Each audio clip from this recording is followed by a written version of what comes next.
गजा में अमन के लिए मिस्र में हो रही हमास और इजराइल के बीच सुलह वार्ता नए मोड़ पर पहुंच चुकी है।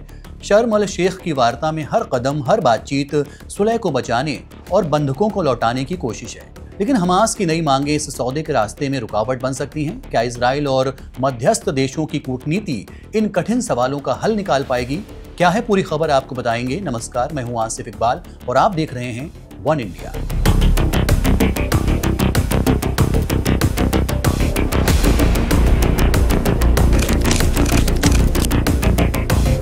गजा पट्टी को लेकर जारी जंग और शांति वार्ता के बीच हमास ने बड़ा दावा किया है। संगठन ने कहा है कि उसने इजराइल के साथ बंधकों और फिलिस्तीनी कैदियों की सूचियां आपस में बदली हैं। इन सूचियों के आधार पर शांति समझौते के तहत रिहाई की प्रक्रिया शुरू हो सकती है। हमास की तरफ से सिर्फ जिंदा कैदियों की रिहाई ही नहीं, बल्कि अपने मारे गए नेताओं याह्या सिनवार और मोहम्मद सिनवार की लाशें वापस करने की भी मांग रखी गई है।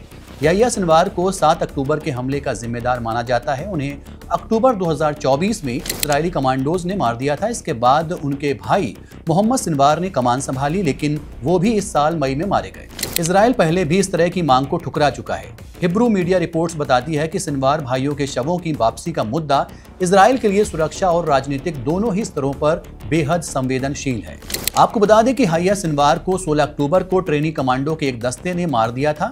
ये जंग शुरू होने के 1 साल बाद की घटना थी और हत्या कैमरे में कैद हो गई थी। सिनवार राफा के ढहते खंडरों में हुई गोलाबारी का हमास के आखिरी जिंदा बचे इंसान थे। आईडीएफ ने उस इमारत को एक ड्रोन हमले में उड़ा दिया था जिसमें सिनवार छिपे हुए थे। हमले के बाद इजरायली सैनिक जब तलाशी के लिए इमारत के अंदर घुसे तो सिनवार ने उनसे मुकाबला करने की कोशिश की। तभी इजरायली सैनिकों ने उनके सिर में गोली मार दी। हालांकि सैनिकों को अंदाजा नहीं था कि उन्होंने आईडीएफ का टॉप टारगेट मार गिराया है।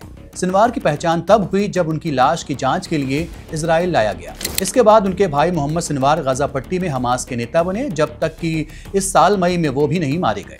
हमास के राजनीतिक ब्यूरो प्रमुख के मीडिया सलाहकार ताहिर अल नूनो ने कहा है कि संगठन के प्रतिनिधिमंडल ने जरूरी सकारात्मक और जिम्मेदारी के साथ अपनी भूमिका निभाई है ताकि समझौते की दिशा में प्रगति हो सके।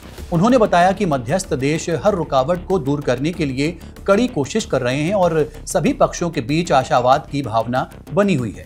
मिस्र में चल रही हमास और इजराइल के बीच बातचीत का आधार अमेरिकी राष्ट्रपति डोनाल्ड ट्रंप की 20 बिंदुओं वाली योजना है। इस योजना के तहत सभी जिंदा और मरे इजरायली बंधकों को लौटाया जाना है। इसके बदले इजराइल को 250 उम्र कैद की सजा काट रहे फिलिस्तीनी कैदियों और 1700 गजा वासियों को रिहा करना होगा, जिन्हें 7 अक्टूबर हमले के बाद से हिरासत में रखा गया है। योजना में यह भी तय है कि बंधकों की वापसी का पहला चरण 72 घंटों में शुरू होना चाहिए, जब हमास हथियार डाल दे और आईडीएफ यानी कि इजरायली डिफेंस फोर्स तय जगह पर गजा से पीछे हटे। हालांकि ये प्रक्रिया किस तारीख से शुरू होगी, इस पर अभी रजामंदी नहीं बन पाई है। मिस्र के सूत्रों के मुताबिक हमास ने उम्र कैद की सजा भुगत रहे कई कैदियों की रिहाई की मांग रखी है। इनमें सबसे प्रमुख नाम फतह नेता मरवान बरगूती का है, जिन्हें 5 उम्र कैद और 40 साल की अतिरिक्त सजा सुनाई गई है। हालांकि समझौते में कई तरह की अड़चनें और चुनौतियां भी हैं। सबसे बड़ी अड़चन हमास की ये मांग है सत्ता सीधे फिलिस्तीनियों को सौंपी जाए। दूसरी तरफ ट्रंप की योजना के मुताबिक गजा का प्रशासन एक अंतर्राष्ट्रीय बोर्ड ऑफ पीस के हाथ में होगा, जिसकी अगुवाई ट्रंप और ब्रिटेन के पूर्व प्रधानमंत्री टोनी ब्लेयर करेंगे। इजराइल में दक्षिणपंथी, कट्टरपंथी और हमास के भीतर के उग्रपंथी धड़े इस बातचीत को पटरी से उतार सकते हैं। विशेषज्ञ मानते हैं कि यही धड़े सौदे के रास्ते की सबसे बड़ी रुकावट बन सकते हैं। हालांकि तमाम मुश्किलों के बावजूद उम्मीद की किरण नजर आ रही है।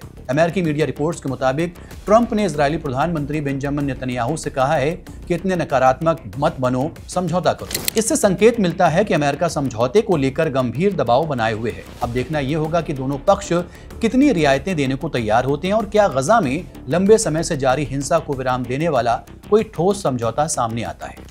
इस बीच अमेरिकी राष्ट्रपति डोनाल्ड ट्रंप के वरिष्ठ सलाहकार जैरेड कुशनर और स्टीव वाइटकॉफ बुधवार सुबह शर्म अल शेख पहुंचे। यहां इजराइल और हमास के बीच चल रही वार्ता में अमेरिकी योजना पर बातचीत हो रही है। आज की बैठक में इजराइल की ओर से वार्ता का नेतृत्व कर रहे रणनीतिक मामलों के मंत्री रॉन डर्मर, कतर के प्रधानमंत्री मोहम्मद अल थानी और तुर्की खुफिया प्रमुख इब्राहिम कालीन भी शामिल होने वाले हैं। अब सवाल यही है, क्या इजराइल और अंतर्राष्ट्रीय मध्यस्थ हमास की इन संवेदनशील मांगों को मानेंगे या ये अड़चन सौदे को पटरी से उतार देगा।